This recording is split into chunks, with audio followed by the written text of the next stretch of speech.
This is, I think, a continuation of the story that has been playing out for months. There is no classified marked information on those emails sent or received by me. The non-disclosure agreement you signed as Secretary of State says that really is not that relevant. It says classified information is marked or unmarked classified, and that all of you are trained to treat all of that sensitively and should know the difference.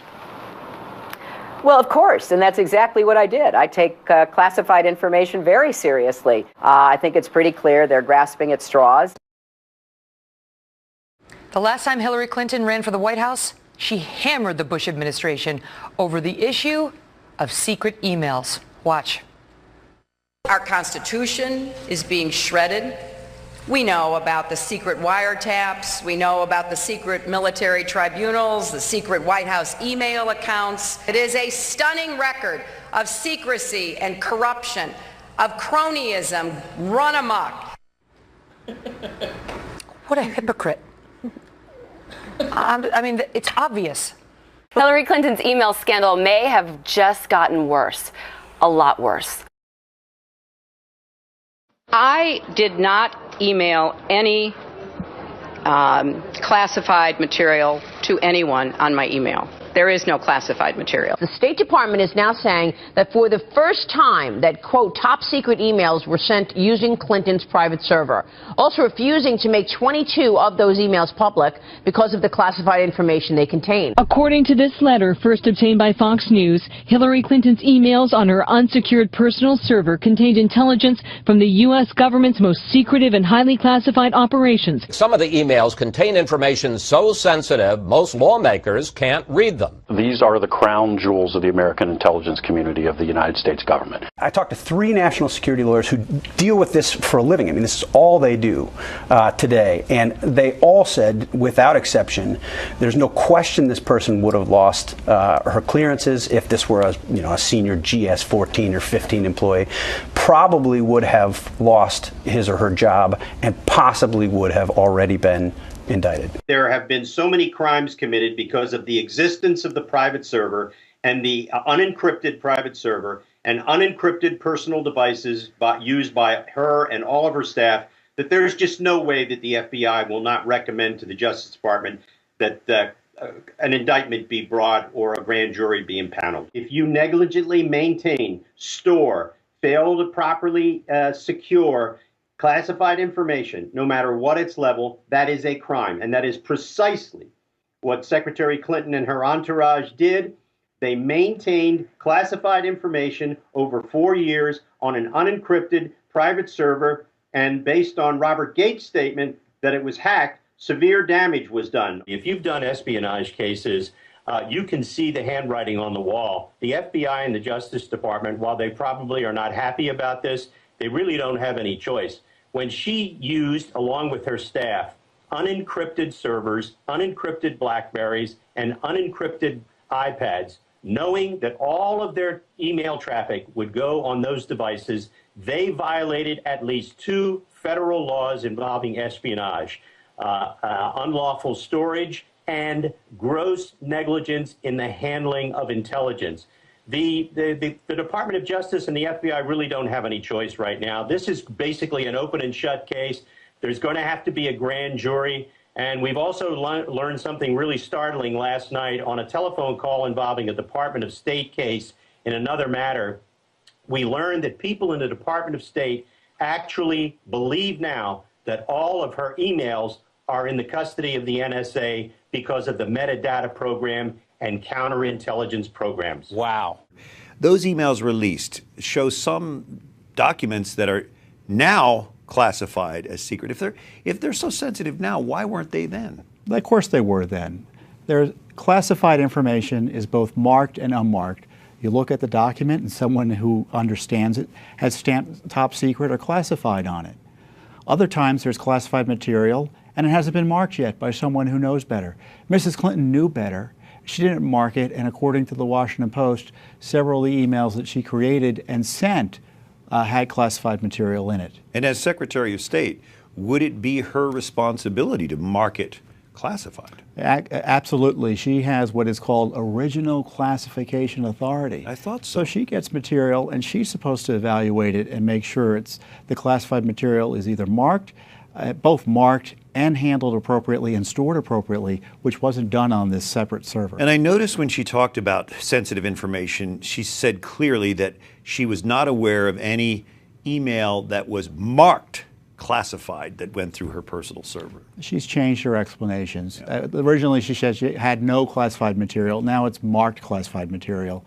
I tell you what, most of the government material that is classified isn't marked. Among the latest batch of emails released by the State Department is this exchange between Clinton and then Senator, now Secretary of State John Kerry. Sections are fully redacted, citing classified information. Striking because both Kerry and Clinton were using unsecured personal accounts. And this 2009 email released after a federal lawsuit suggests the State Department's senior leadership was trying to make it as easy as possible for Clinton to check her personal email. The top administrator in the State Department, Patrick Kennedy, who was still there, overseeing the response to all the inquiries about Hillary Clinton, was in on Hillary Clinton's separate email network and system from the get-go. Tonight, some 48 hours after we first learned Secretary Clinton conducted all, that's the critical part, all of her State Department business on a private email account. You see, federal law makes it a crime punishable to up to 3 years in prison if someone has records and, quote, willfully and unlawfully conceals or destroys such records. Did she conceal those records for years when those 7 committees were demanding to see her professional correspondence? Moments before we came to air, I spoke to Fox News senior judicial analyst Judge Andrew Napolitano. So is she in trouble legally? She's in a lot of trouble legally, and there's 2 sources of her trouble.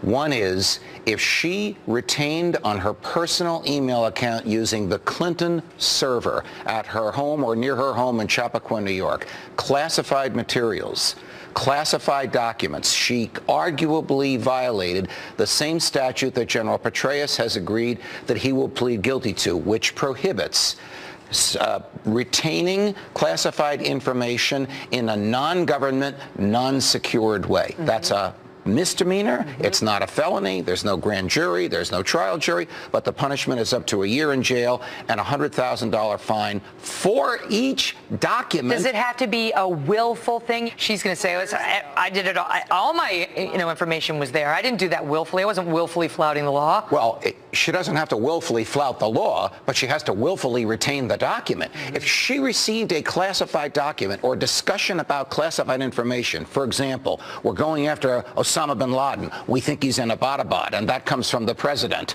or from the Secretary of Defense, and that is in her computer in her home, rather than secured in a government computer. She has violated the same statute that General Petraeus is going to plead guilty to. What are the odds that when she did all of her emailing on the private account, that in her entire tenure as Secretary of State, she never sent or received anything classified, which is what the State Department's claiming right now? In my view, it would be inconceivable. I don't know how she could do her job because she had the highest security clearance there is. She had the same security clearance as the president, the Secretary of Defense, and the head of the CIA, so that she could openly and clearly deal with these national secrets.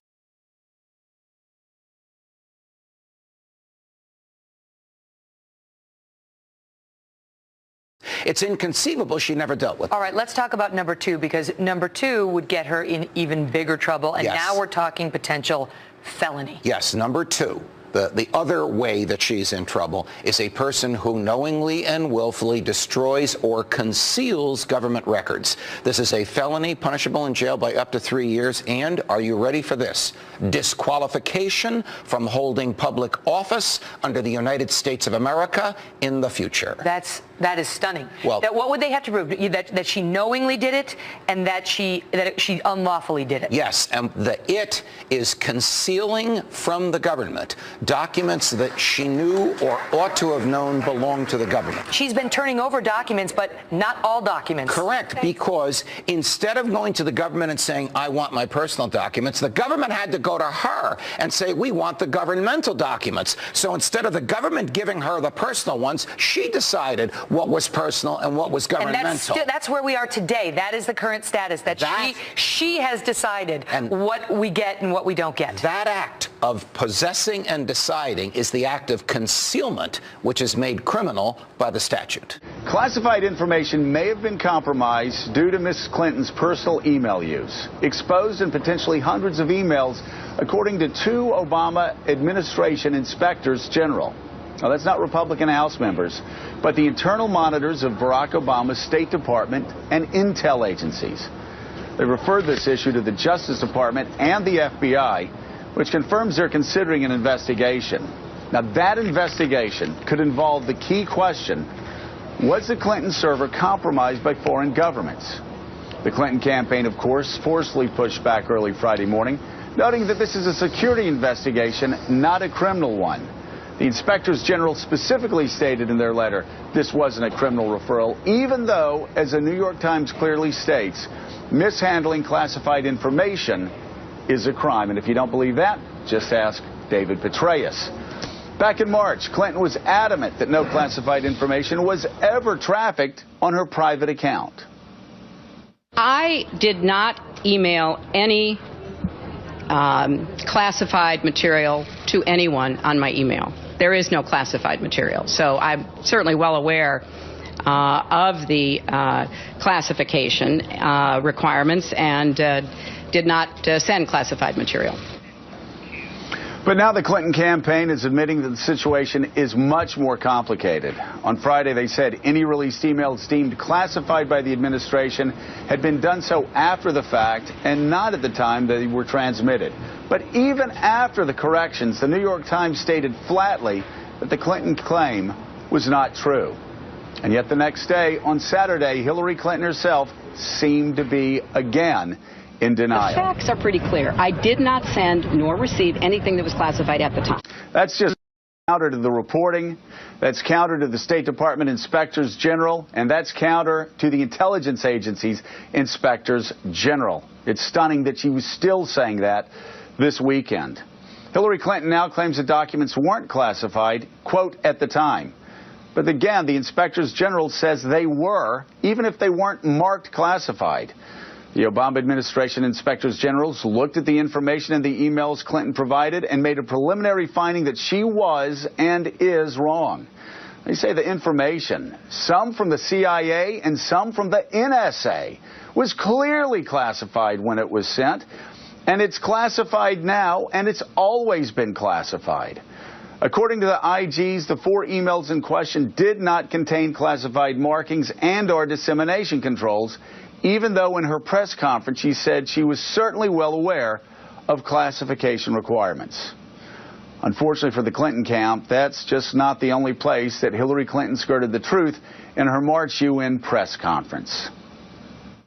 After I left office, the State Department asked former secretaries of state for our assistance in providing copies of work-related emails from our personal accounts. I responded right away and provided all my emails that could possibly be work-related, which totaled roughly 55,000 printed pages, even though I knew that the State Department already had the vast majority of them. But that claim, of course, has also been proven false by journalists. Disclosures by Sidney Blumenthal to the Congressional Committee investigating Benghazi shows that 9 emails and parts of 6 others related to Libya weren't included in those emails that Hillary Clinton handed over. Here's more from Hillary Clinton back in March. I wanted to just use one device for both personal and work emails instead of 2. It was allowed, and as I said, it was for convenience, and it was my practice to communicate with State Department and other government officials on their .gov accounts. So those emails would be automatically saved in the State Department system to meet record-keeping requirements, and that indeed is what happened. Two things. Clinton has been found using at least 2 personal devices, not one. She used her cell phone and an iPad as email as Secretary of State. And the State Department did not automatically save all departmental email until February of this year. Only a tiny fraction of its emails were saved. And that's under the assumption that she exclusively used State Department emails. All in all, this appears just to be the tip of the iceberg. The State Department inspectors general say they found classified material sent to and from Clinton's Chappaqua home-baked server, even though they only had access to a small sample of 40 emails. Of those, they found that 4 contained government secrets. That is information that, if exposed, could potentially harm national security. It's information that's meant to be transferred and stored exclusively on secure computer networks with special safeguards. Again, of the self-selected emails the Clinton camp chose to release, 1 in 10 of those reviewed emails seems to have held classified information. Put in perspective, Hillary Clinton turned in over 30,000 emails she said were work-related. She destroyed tens of thousands of emails, wiped clean her home-baked server, and possibly destroyed copies of countless classified documents improperly stored and sent from the United States top diplomat.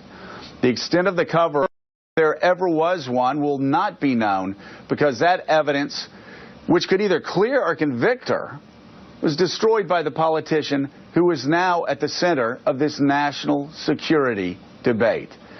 Unfortunately, there seems to be much more to come from this story, but what we've seen so far is that it's unlikely that this is going to be the last time Hillary Clinton will be changing her story. Mika, you go through it, and you go back. We could talk all morning about that UN press conference. It's just baffling to me, the thing that they sent her out to say things that they knew were going to be countered in the press in the coming weeks and months. This is just a growing problem. A Connecticut technology firm is confirming that it kept a previously unknown backup copy of Hillary Clinton's private communications. It says it turned all of this over to the FBI, increasing the chances of recovering information that Mrs. Clinton says she deleted. Information her critics think she was trying to hide. Well, so the Clinton team hired Platte River Company, which is an IT firm. So they hired as a tech experts to help manage the server. What they did is they took the server, they put it off-site in the cloud in a hosting facility. And then Platte River, without asking anyone, said, hey, we should probably back up this data because it's pretty important.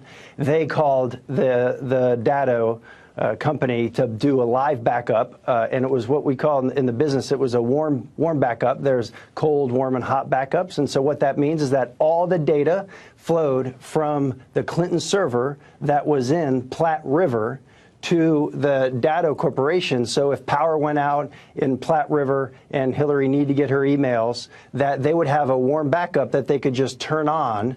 And it's a virtual server in the cloud that had 100% of the settings. So with the FBI, as long as they have this data, they can get much more than email. They can get security settings on the server. They can get who had access to the server. They're going to be able to see a much bigger picture than just seeing what emails were on the server. And if there was malware, like we discussed, if there is malware, they're going to be able to see if there's malware on that server. Plus, the FBI also seizing 4 State Department computers today. Imagine that. Going into the State Department and seizing them physically. Deepening its investigation into how top secret classified information wound up on Mrs. Clinton's private system. Megan, just like when you and I don't have enough storage on our phone, we back it up on a cloud. Well, Platte River Networks, the Colorado company that managed Hillary Clinton's private server, hired a Connecticut company called Datto Incorporated to essentially be their cloud. But Hillary Clinton's emails were never supposed to be backed up on anything but an on-site server.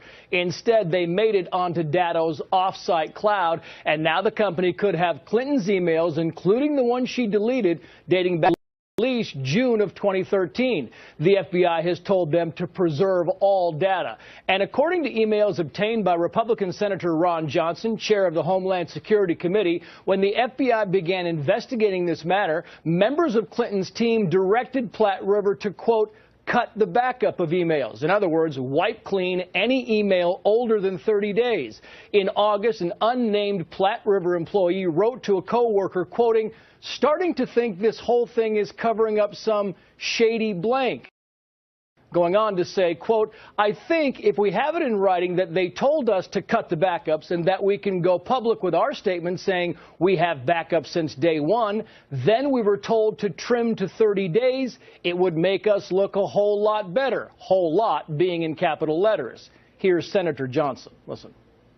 This just shows how sloppy and, again, that just reckless disregard for national security interests, the dereliction of duty of Secretary Clinton is being revealed here.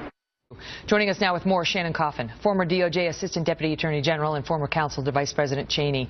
Out of all those headlines, we've got the subcontractor saying this is shady, being told to delete some of the backup. It happens while she's under investigation. The FBI actually went into state today and seized 4 computers. They don't do that as part of a political hit job. This is the Obama administration investigating her. So what do you think is the most important headline? As FOIA requests are coming in, as the State Department is asking for these emails back, she is, through intermediaries, telling her server people, start deleting things. That really sends up a massive red flag, and we're talking about sort of obstruction of justice charges.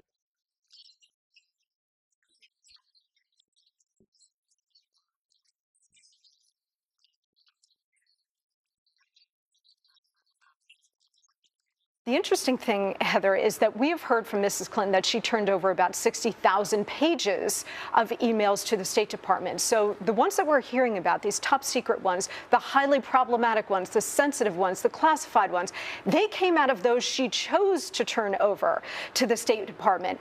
She's told us that she, in fact, deleted 30,000. We have no idea if that number is accurate or not. Could be a lot more than that. She could have deleted 100,000. We don't know. But if you take her at her word that she deleted about 30,000 emails. Well, the FBI is now in the process of recovering those, or maybe they already have completed that process. Presumably, those are the most damaging because she sought to delete them. So while we're having this conversation about the legal and political jeopardy she may be in with the ones that we know about, what is in those that we don't know about?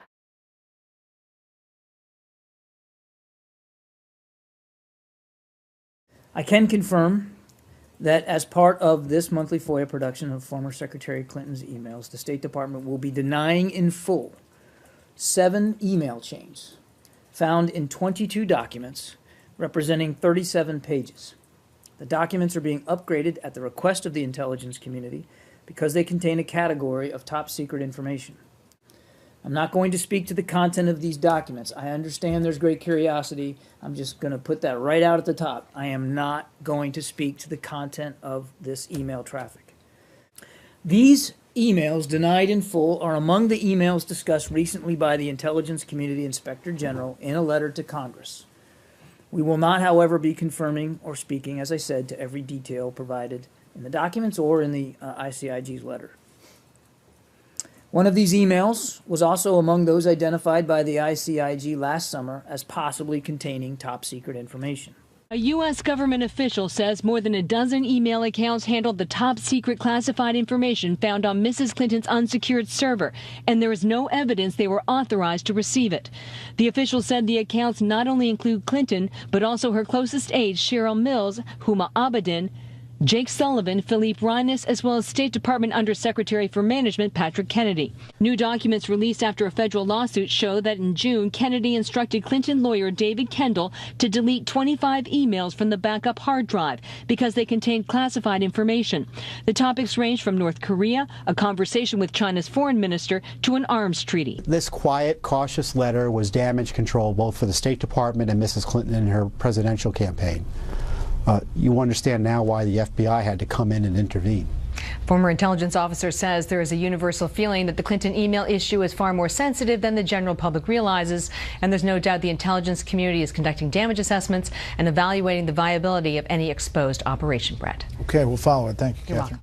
Well, there have been a lot of developments in the last 48 hours. In addition, Charles, a U.S. government official confirms to Fox News that more than a dozen email accounts handled the top secret classified information found on Mrs. Clinton's unsecured server, and there is no evidence that they were authorized to receive it.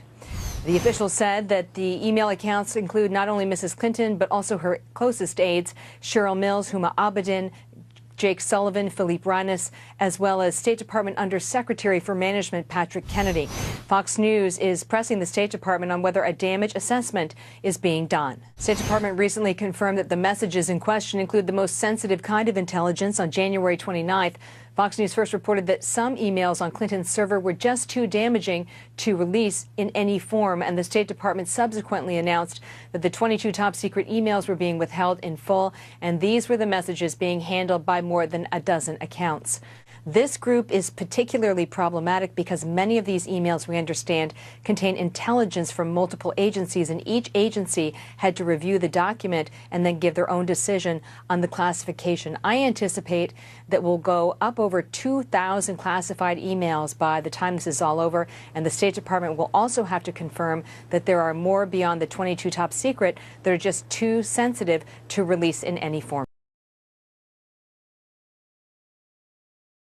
Because these are not disclosed at all, it makes it obviously much more apparent that somebody was apparently removing the classified markings on State Department communications and getting them onto her home server. That, I think, is the real significance here. But how can she have culpability if nothing was so designated as classified at the time? If it was designated classified and the classification was removed according to a protocol that she knew about and wanted, because that was the only way to get it onto her home server, then she is in it up to her eyeballs. What's the basis of your suspicion that perhaps so-called classified markings would have been removed? Well, the documents originated someplace. They didn't drop in from Mars. The person who originated them necessarily put classified markings on them because the State Department has said that they won't release any of them. So they were at one point marked.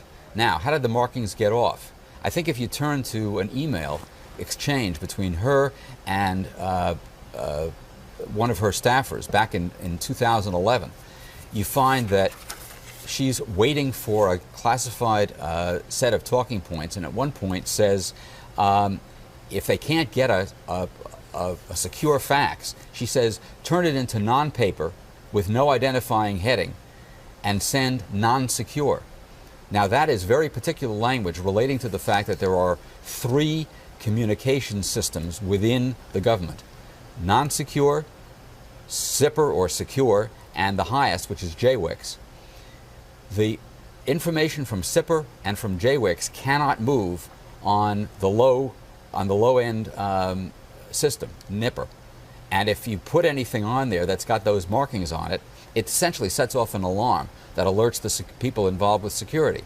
So those markings have to be taken off. And when she said in June of 2011, take the markings off, it becomes apparent that she knew how that system worked. Assume, for the purpose of my next question, that she played no role in the removal of any designations. Should she have otherwise known this is really sensitive information? This is at a certain level that, of course, it might not have the marking, but it must be classified. The information is classified, not because it's marked, but because of what the information contains.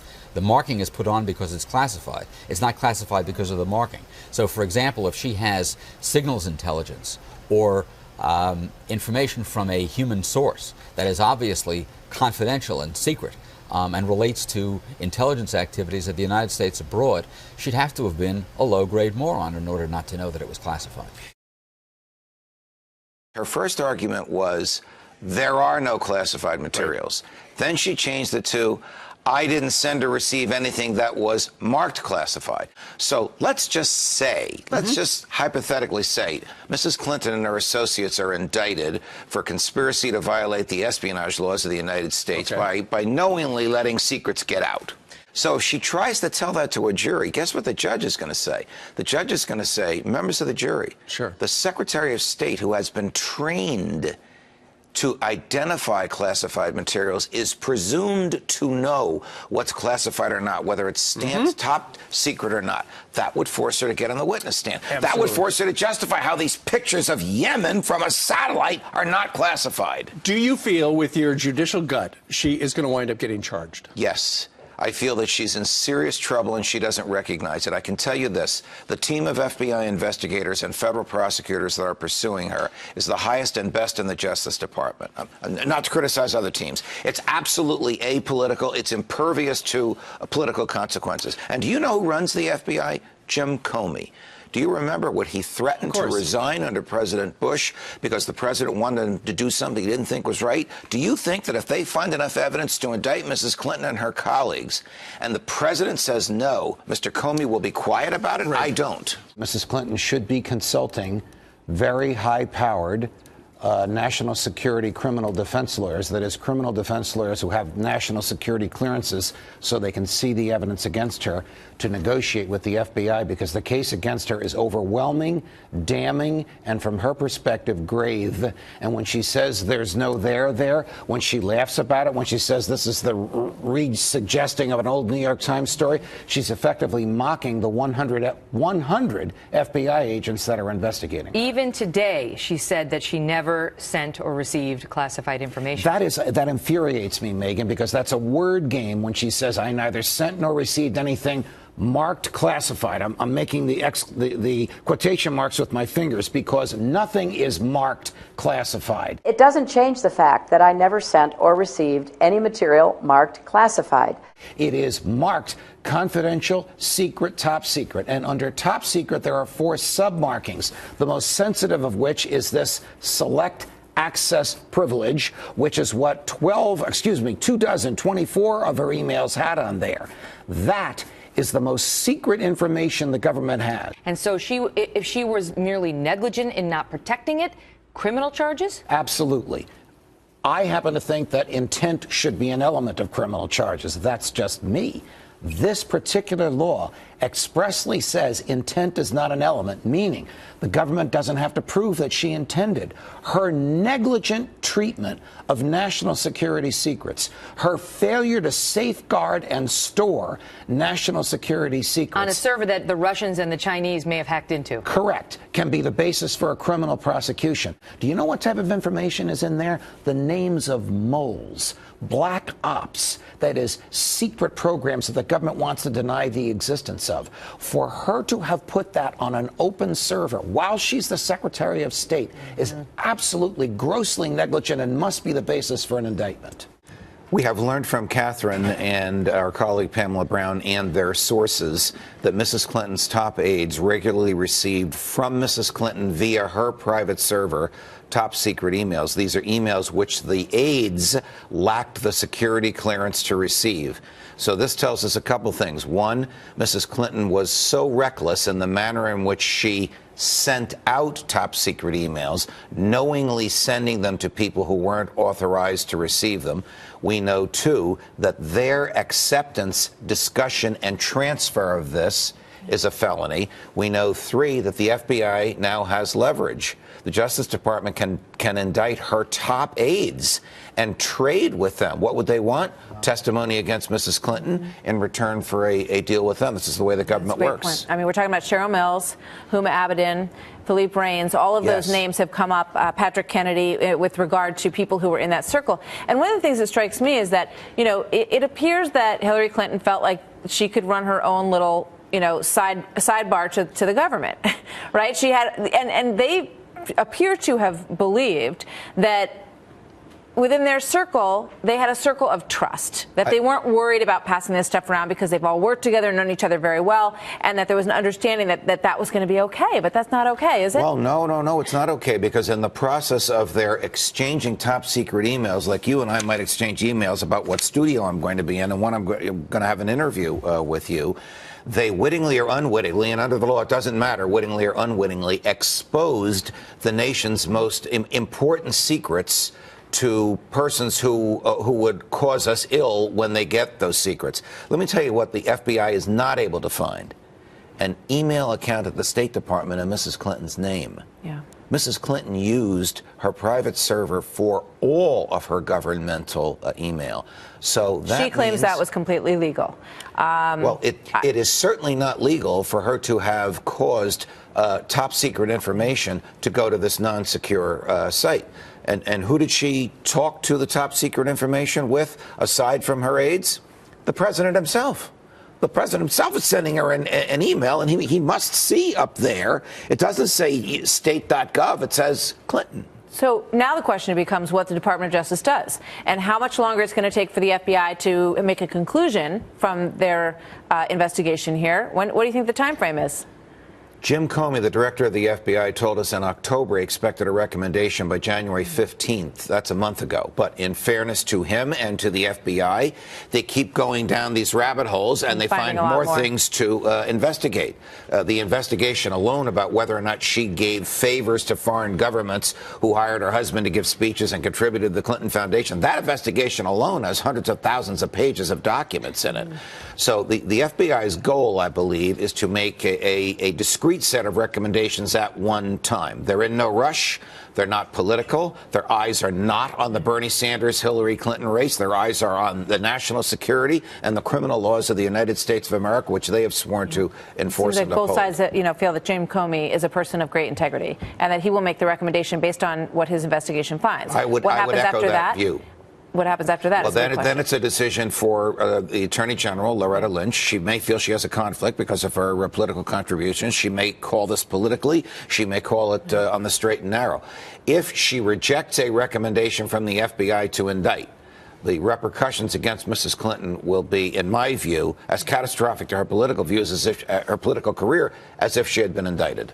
You tell me if you think the following was secret, top secret, or confidential. Satellite images of military installations at an unnamed country in the Middle East. I'd call that secret and confidential. Interception of telephone communication and email communication, foreign agents in the Middle East. Secret and confidential. The travel itinerary of the now late Ambassador Christopher Stevens in Libya. Secret and confidential. The true name and identity of a CIA agent operating under deep cover. This isn't hard, Judge. Well, I mean, it's obvious, right, to anyone. There are different varieties of espionage. If you sell American secrets to the enemy, that is the highest category of espionage. That's the Rosenbergs in the early 50s. Mrs. Clinton is probably at the other end of that, which is a knowing and willful failure to preserve and keep secure the national security secrets that the government entrusted her with. But she will probably say, because she said this 100 times, I neither sent nor received anything marked classified. Nothing is marked classified. How does that actually matter? Because it can be classified after the fact. And again, this information that you just brought up, it's all common sense would tell you classified. Correct, Trish. Much of it is presumed classified. What makes it classified is the nature of its content, not whether the word top secret or secret is stamped on it. But think of how she's parsing words, a la her husband. It depends on what the meaning of the word is. Yeah. Nothing was marked classified. She's correct. She's technically correct because that's not one of the markings. When Hillary diverted all of her governmental email traffic to the server that she and her husband... The private server. The private server. And then Judicial Watch filed its complaint in the Freedom of Information Act. And then the State Department said, we don't have anything. And then the New York Times revealed the existence of the private server. Then Hillary did two things. She downloaded 55,000 emails from the private server, and she wiped off or attempted to destroy or erase what she said were personal. She took the 55,000 that she downloaded and handed them in a flash drive to her lawyer. It turns out that among those were classified and secret. So the State Department says to her lawyer, who lacks a security clearance, you have classified materials in the flash drive. Before you release them to anybody, would you remove certain words? Now, normally, the State Department would do this on its own. And that's the normal thing you do. You redact the secret part, you white it out, and you reveal that which is not secret because the law is transparency. But this is not a normal case. obviously, because in this case, she took all the information, she decided what to give back, she decided what to erase, she decided what to give to her lawyer. Now her lawyer's holding a hot potato. He can't read it, he can't look at it, he can't redact and this is to presume that he can't get rid of it. Read it. I mean, it's been some time since it's been in his possession. Correct. So it's odd for the State Department to do this, but they really have no choice. Should he have this? No, I don't blame him. He's the lawyer, and she gave it to him. She should never have had it. She should never have given it to him. She should never have made these decisions, which to erase and which to return, because they were all property of the government. Even in the beginning, when she got to decide which emails to put in that flash drive, it was her decision. Yes. So she can go through all the emails. No, that was family pictures. I'll keep that. I think we'll find this out when the FBI makes its recommendation, that they have pierced her efforts to wipe the server clean. I don't think she succeeded in doing that. I think the FBI succeeded. It's the feeling I get from the snippets of information that come to us from various sources, that the FBI succeeded in locating that which she thought she wiped clean. What about this bribe thing that's come out of left field with the Atlantic Monthly? This is very, very serious. These are a series of emails released pursuant to these Freedom of Information Act requests, which is how all her nightmare began, in which it appears that one of her top aides said to a reporter, "We will give you a copy of her speech before she gives the speech, providing you write this, this, and this about it." Wow. That is a form of bribery, which is a form of public corruption. Question, did Mrs. Clinton herself know about this? This may be one of the reasons the FBI has not yet come up with a recommendation about whether or not to indict, because the deeper they dig, the more potential They can't deal with the deluge. the more potential areas for investigation of potential criminal activity they find. Thanks a lot. Really appreciate it. All right. The viewer. Let's talk to the public. They're like, who cares about our emails? Can you explain why these are so important? These are important because they show the manner and methods by which the United acquires foreign intelligence. And they name the names of people who supply United States intelligence. People in foreign countries who, if their names came out, would be dead. They name the names of American agents who work with these people. People who, if their names came out, would be dead. And she has shown a cavalier attitude about preserving these secrets, which violates an oath she took when she became Secretary of State, and which violates the same federal criminal statute that was used to prosecute General Petraeus. Now, a few minutes ago, you asked me, why should the American public be concerned about this woman? Because she wants to be the President of the United States. And she's a felon, and she should be indicted for it. Press is reporting there's been 22 emails. There's actually more than that. And if I could just give a little of my background. I was Air Force pilot for 14 years, flew the B-1, one of the most sensitive weapon systems we have. As you said, I sit on the House Intelligence Committee. Again, access to some of the most sensitive information we have. And I have never read anything that's more sensitive than what these emails contain. They do reveal classified methods, they do reveal classified sources, and they do reveal human assets. I can't imagine how anyone could be familiar with these emails, whether they're sending them or receiving them, and not realize that these are highly classified. But you know, the question I think that we have to grapple with here, I think there's a legal process that will play out, but I think we have to ask ourselves this question: did Hillary Clinton demonstrate the judgment and the respect for protocol that would allow her to protect national security? And when I read these emails, and when I see how she has exposed some of the most sensitive information, or potentially exposed that, I don't know how we can say again that she has demonstrated that. I understood. So let me ask you, when you go back to her statement on this, she said, you know, I did not send or receive any documents that were marked classified. Yeah. You read them. Is she the person sending or receiving this information that you say is clearly classified, regardless of the marking on it? And that I would assume that you would assume that she would know that as Secretary of State when she looked at that content.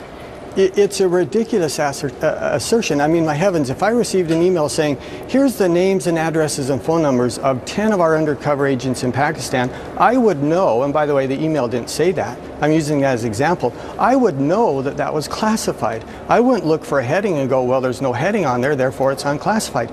I mean, she has to understand. She has to demonstrate the judgment to say this is clearly classified, right, and she didn't do that. This isn't some vast right-wing conspiracy. For heaven's sakes, this were Obama administration officials who have told us that these emails were so classified they can't be released. This wasn't something that's coming from the right. It's coming from this current administration. So her argument isn't with me, it's with the president and with his administration regarding that.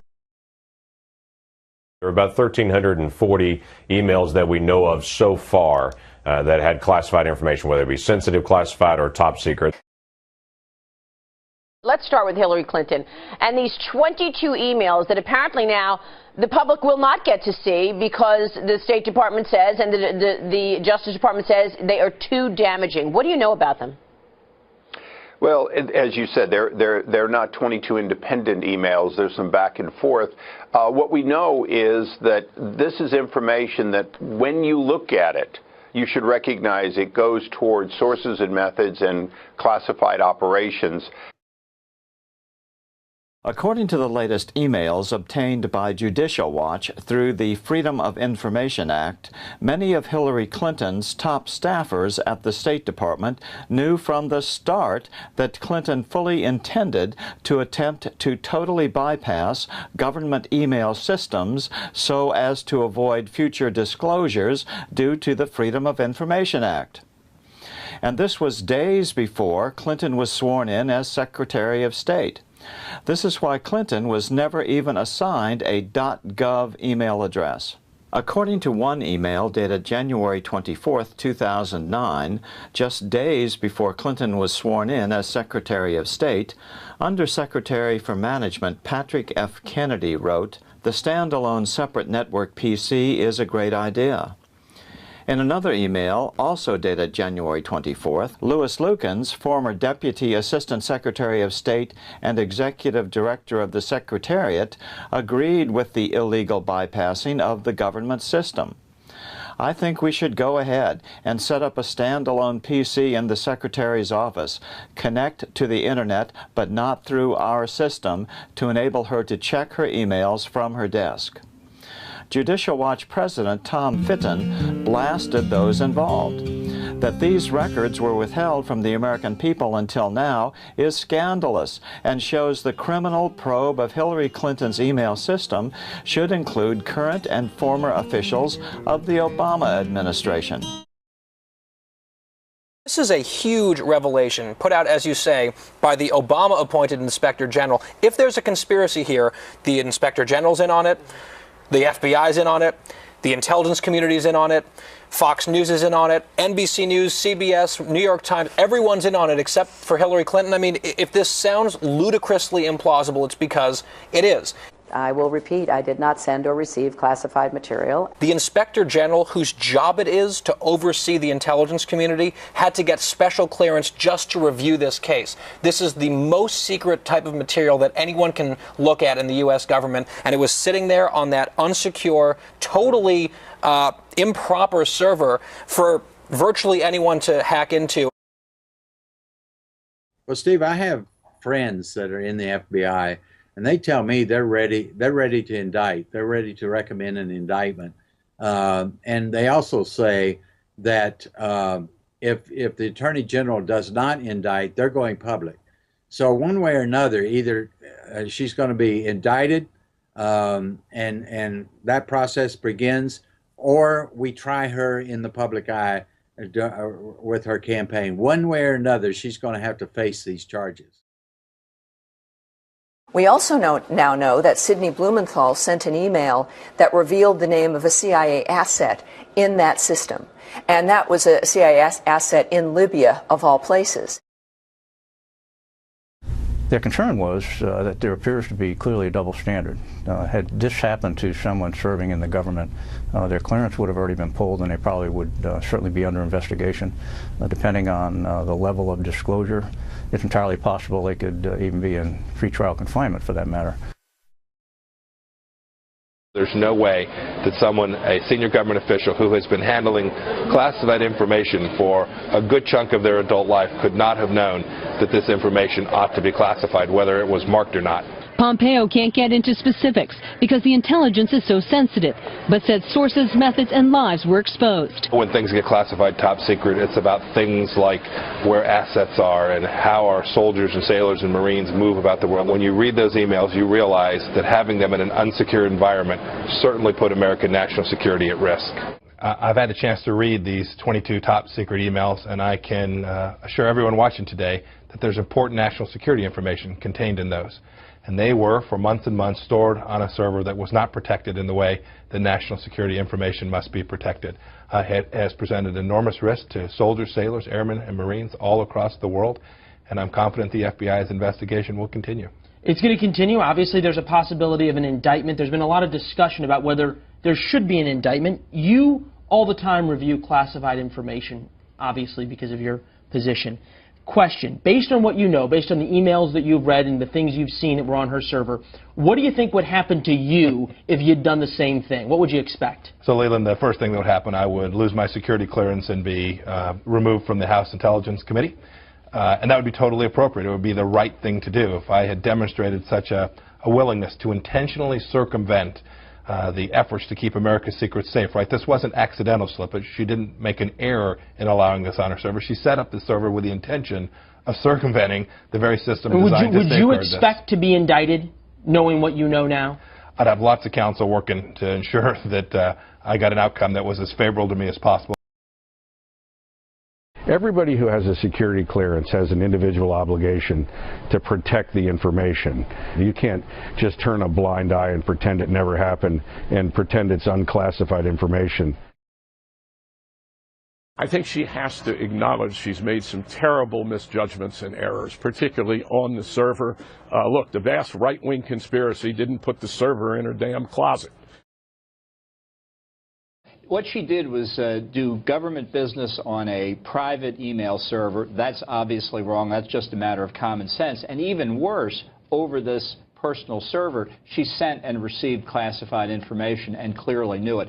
That's why so many elementary security precautions have been violated here that it's just hard for people who have been in the government and actually had this kind of classified information to understand how she got away with it for so long. And I believe within the FBI and within the Justice Department, the people believe very deeply that if you can't prosecute high-level officials, then you don't have a rule of law anymore, because the lesser-ranking officials say, but why are you prosecuting me when you didn't prosecute the Secretary of State?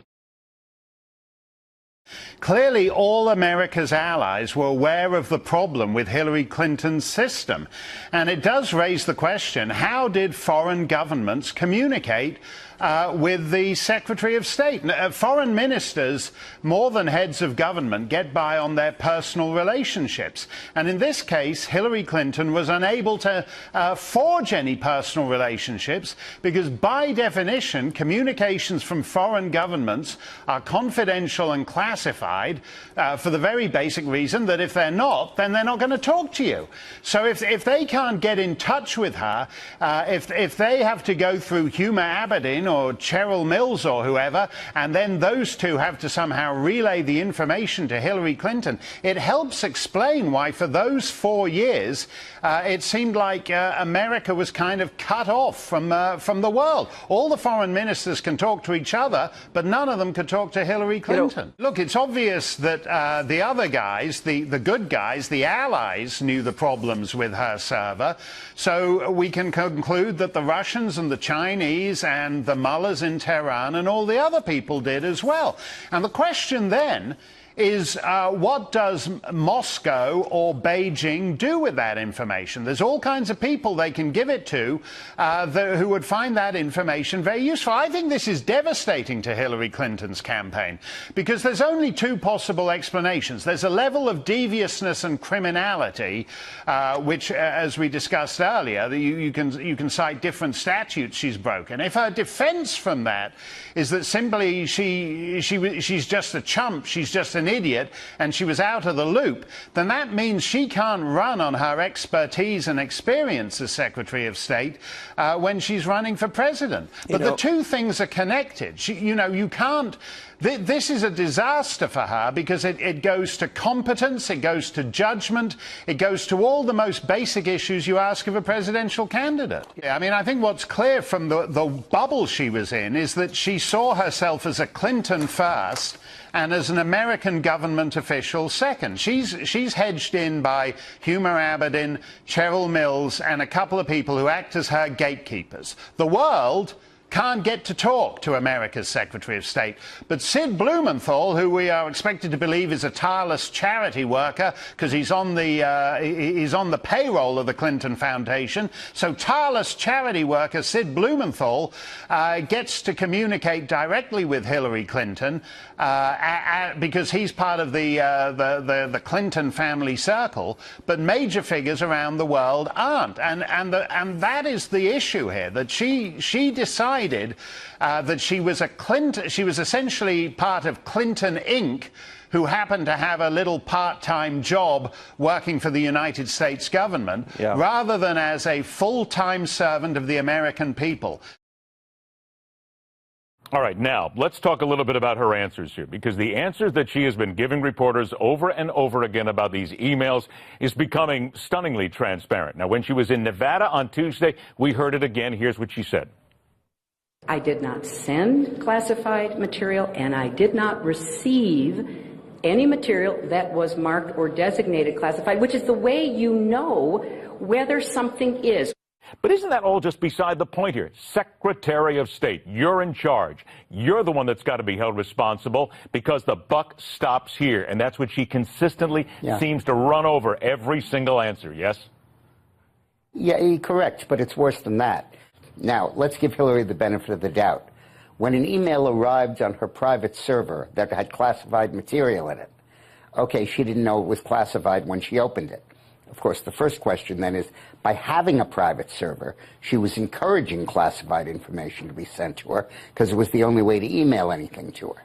But once she opened it and kept it on her server in the basement or in the kitchen sink or something, then she was holding and having classified material in an unsecured location, just like Sandy Berger was when he put it in his socks, and Petraeus was when he put it in his safe, and Deutsch in his desk. And secondly, she undoubtedly sent that material on to people. Maybe it wasn't classified, but as Secretary of State, she should have classified it, and her failure to do so itself is actionable. Dick, so you have a whole range of this stuff, and the mere act of it passing through. Think of it this way. Drugs arrive in the mail, okay, illegal drugs. Well, you can't be held responsible if someone sends you heroin, because you may not know it is. But then you open it, you see it's heroin. And then you put it in your kitchen cabinet. Well, now you're guilty of possession. And then, without labeling it heroin, you send it on to somebody else. Now you're guilty of trafficking. And that's kind of an analogy of what she's up against here. Well, look, in terms of what people are going to get slapped with, look at the front pages today in terms of what Secretary Clinton is getting slapped with. Are you now saying that that is an issue in November, that this is going to harm her electability? Well, I think, what you just said is true. Republicans are talking about. What I have said is that there is a legal process underway right now. And I'm not going to politicize that issue. I am not attacking Hillary Clinton on that issue. I stand by what I said in the first debate. Republicans, needless to say, have a different point of view on that. Recently, General Petraeus was convicted of a crime for having secure items in an unsecure place. She says she didn't transmit classified information. Her schedule's classified.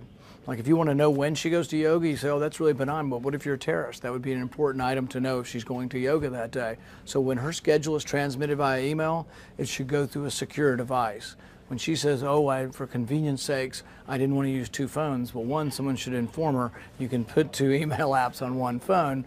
But the other thing is that her convenience shouldn't trump national security. If she's having a conversation with the president via email, which she admits that she did, do you think if you wanted to read it and you did a Freedom of Information Act, do you think they'll give it to you? They're going to say it's classified. And yet she's saying, oh, I didn't do anything classified. She probably did hundreds of emails that are potentially sensitive or classified that should have been routed through a secure server so national security could be protected. And Hillary Clinton is disqualified from being the commander-in-chief of the United States. In fact, one of her first acts as president may very well be to pardon herself, because Hillary Clinton stored classified information on her private server, and Hillary Clinton lied to the families of those 4 brave Americans who lost their life in Benghazi. And anyone who lies to the families of Americans who have died in the service of this country can never be commander-in-chief of the United States. First of all, Hillary is now officially under investigation for the emails. Big. That's big. You know, if you look at it, look, I don't think anything's going to happen to her because it's all Democrats that are doing the investigation. I mean, it's the way it is, right? If the prosecutors are honorable, and they may be, if they're fair, if they're just, sadly, bad stuff has to happen because what she did is very criminal and very serious, and it's too bad. It's too bad. Hillary Clinton's problem is that no one trusts her because she's not been forthcoming. She's not told the truth. The email issue is an issue of national security. She put her political ambitions ahead of the national security interests of this country.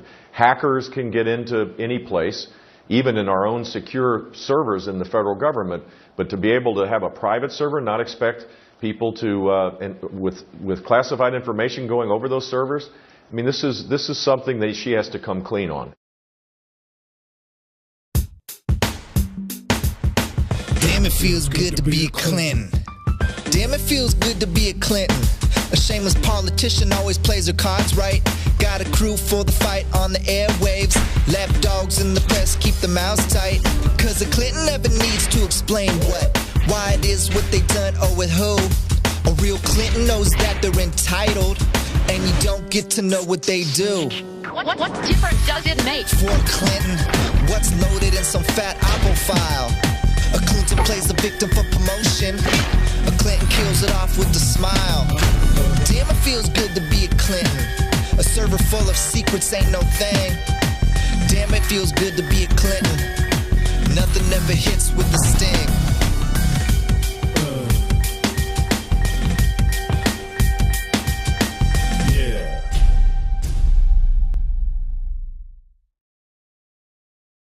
Today, Mrs. Clinton again claimed ignorance. There is no classified marked information on those emails sent or received by me. Clinton was pressed in the same interview on her signed 2009 non-disclosure agreement, where she acknowledged as Secretary of State markings are irrelevant. Quote, classified information is marked or unmarked, including oral communications. Clinton pointed to her aides. There has to be some marking, some indication that someone down the chain had thought that this was classified, and that was not the case. But according to experts, federal regulations require security clearance holders to speak up when classified information is not in secure channels. First, let me say that I am confident that I never sent nor received any information that was classified at the time it was sent and received. And what I think you're seeing here is a very typical kind of discussion, to some extent disagreement among various parts of the government over what should or should not be publicly released. And I want to underscore this because when I turned over my 55,000 pages, I did so to help the State Department. They had asked all the former secretaries to please give any information because they were having some challenges with their record keeping. So I did. But then I said, okay, let's make it public. Now, if I just turned it over, we would not be having this conversation. But when I said, hey, I want it to be public, it has to go through the FOIA process. That's what's going on here. And I am, going to continue to say I want it to be made public as soon as it possibly can. And we will do whatever we can to try to get the process to move along. I did not receive anything that was marked as classified. This material is all on the unclassified system of the State Department. So it's already on the unclassified system. If we were not asking for it to be made public, there would not be a debate. This is all about my desire to have transparency and make the information public. While they are calling and saying Hillary Clinton has asked for these to be released, it actually wasn't up to her. It was the court that ordered that these be made public by certain dates. By today, they were all supposed to be out there. Now we're going to wait until February. So yes, she's called for it, but that wasn't a favor. That's the Freedom of Information Act, that reporters like you and I can go and the public can write requests saying, share these public records with me.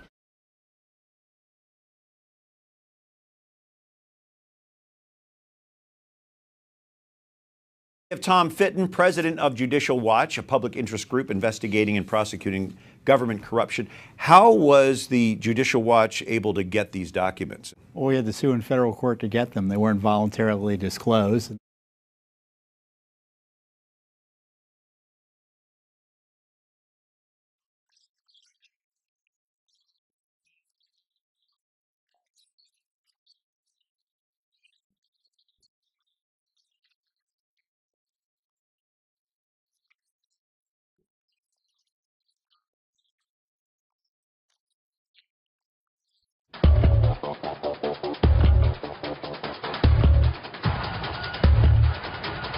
Everything I did was permitted. My use of personal email was allowed. I fully complied with every rule that I was governed by. There was nothing that did not give me the full authority to decide how I was going to communicate. I never sent classified material on my email. There was no law. There was no regulation.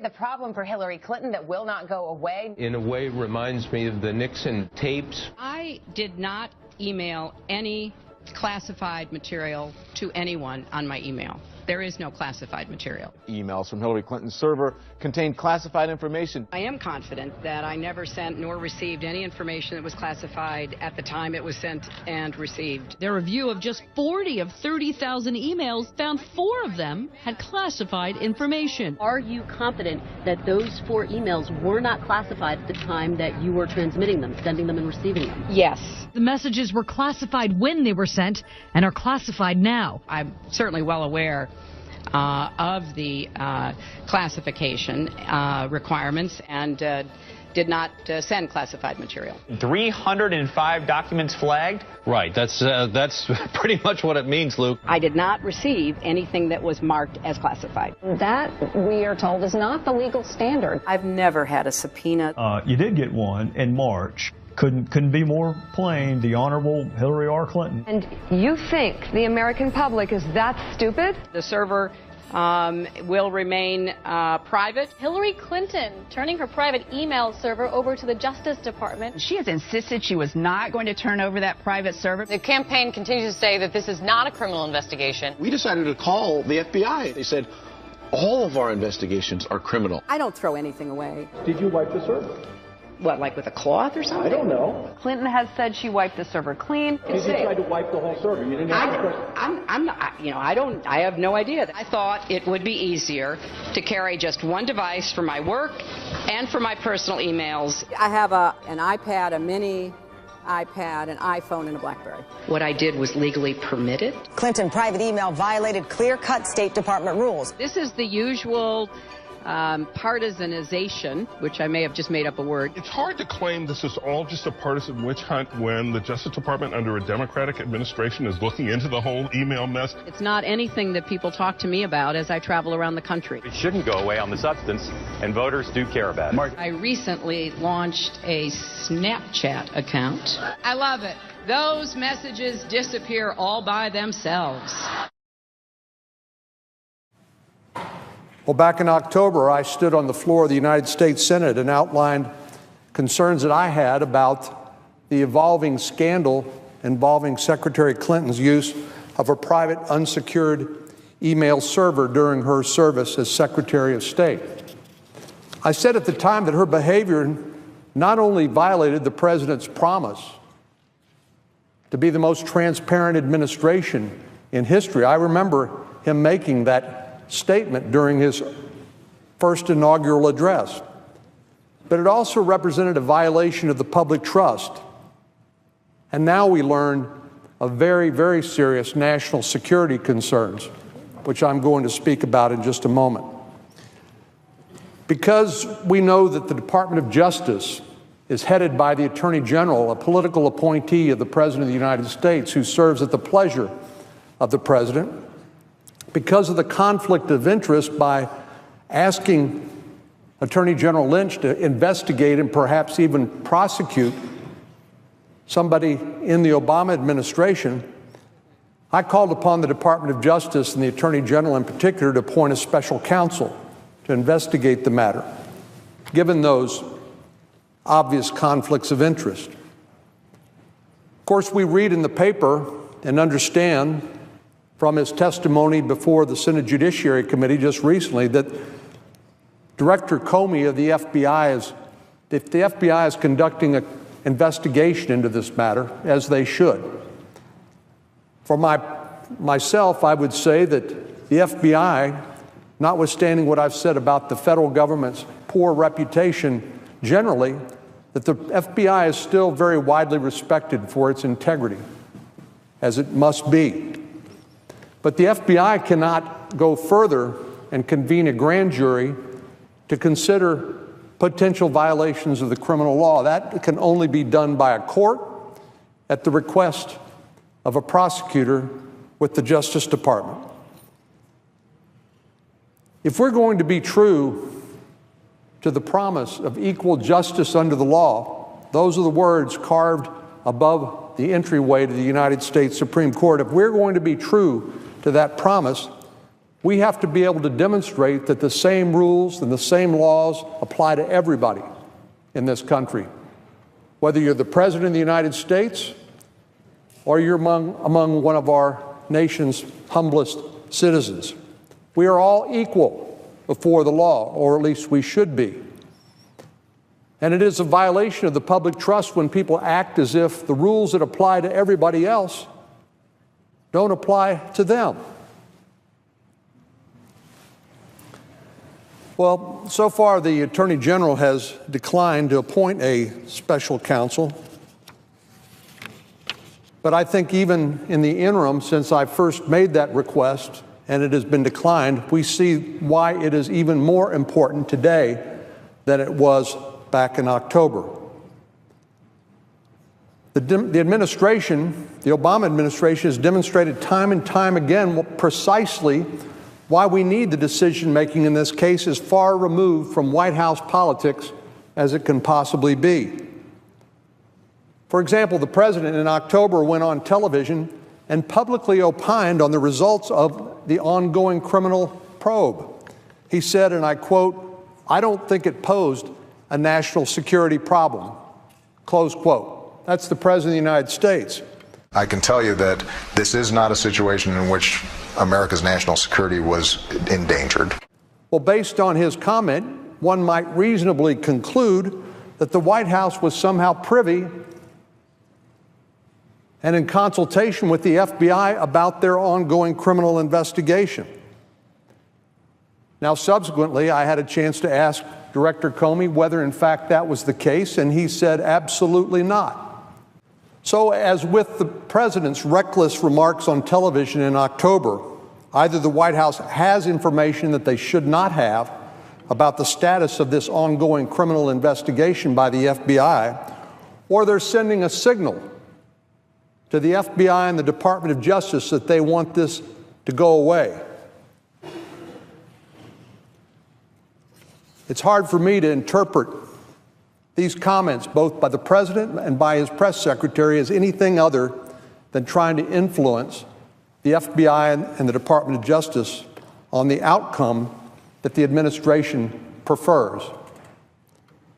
That, Mr. President, is completely inappropriate. It is outrageous, and it's got to stop. So today I'm back on the Senate floor where I started months ago to make the very same point, but with a greater sense of urgency and with a lot of new information that's come to light. I believe that Secretary Clinton has likely violated multiple criminal statutes. For a Secretary of State to conduct official business, including transmitting and receiving information classified at the SAP level on a private unsecured server when sensitive national defense information would likely pass through it is not just a lapse of judgment. It's reckless disregard for the security of the American people, not to mention the lives of our intelligence professionals that are involved in gaining this important intelligence. It's important for us to protect ourselves against our adversaries. In light of the unprecedented nature of the case and the multiple conflicts presented to the Department of Justice, I can see no other appropriate course of action than for Attorney General Loretta Lynch to appoint a special counsel to pursue this matter wherever the facts may lead. That need is underscored by the apparent inability of the White House to resist the temptation to try to influence or, at worst, obstruct the current investigation. So I hope the Attorney General seriously considers my request to appoint a special counsel, given the conflict of interest and the extraordinary circumstances of this case.